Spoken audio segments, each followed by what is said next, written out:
Shoutout dahil ko sa kong ex nga sa pangisuga, no? Wala yung ipamatsyag si mo nga, palanggaya ka.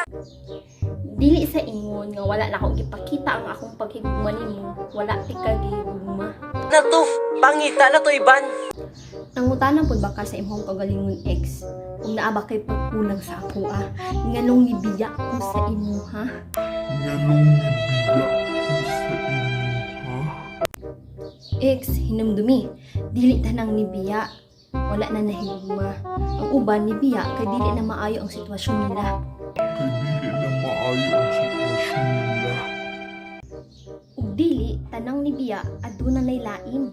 Wala yung ipamatsyag si mo nga, importante ka. Usahay manggod pag nakita nimo nga gigugma ti ka, sobra pa sa sobra, imo dayon kong abusukon. Miingon matulog na ka, pero tuwa nanis ko di ka kauban imong barkada. Nanis ko di ka kauban imong barkada. Wala yung ipamatsyag si mo nga, ikaw lang gid wala na sang iban pa. Kanira pud ba yung mga lalaki baya? Magsaad maayo ra sa sinugdanan, murag politiko.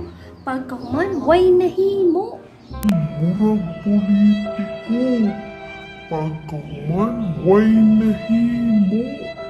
Ito sa mga pilingon, taba lang ang mga ex. Dili na lang ta mga suko ex no, kalma lang. Pasaylo ako kung pasakitan ti ka. Pero ex sa una baya, nga gipasakitan ko nimo taman-taman, giantos nang nako ang tanan kay gigugma ti ka. Kay gigugmati ka. Pero ang tanan adunay utlanan, nakamata na jud ko sa kamatuuran. Nabisan pa man isa ka libo ti ka gustong makauban. Kung dili jud kita ang magkadayon, mangita jud ang panahon nga kita bulagon. Nga kita bulagon. Isa lang mambal ko sa inyo. You deserve a middle finger.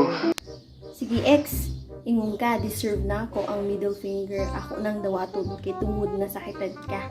Pero ex, parang ni sa imo ha. Mauna ang akong kinatapusang halok palihog sa lua, basin di ay mo ulian ka. Mas hindi ay mo ulian ka.